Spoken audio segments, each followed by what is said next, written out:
Hi, I'm Ben Seaman from EarthEasy.com. Today I'm going to show you how to install a Farmstead cedar raised garden bed. This cedar is Vermont white cedar, which is naturally rot resistant. It's untreated, so you can grow an organic vegetable garden this year. Now watch me install it. It only takes 30 or 40 seconds.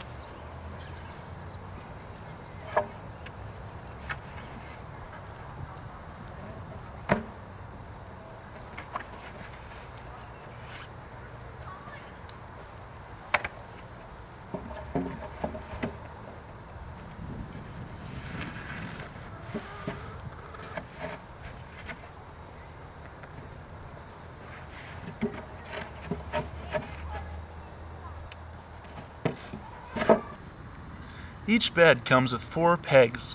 Take the peg, slide it through the hole, slide it through the next hole, and repeat on the other side.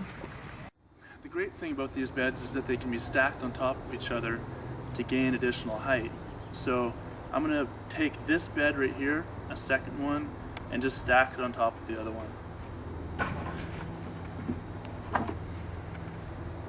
So here we have 2 Farmstead raised garden beds stacked on top of each other to give us a depth of 16 inches deep. This is great for vegetables that have deep roots. For more about this bed, please go to eartheasy.com, Solutions for Sustainable Living. Thank you.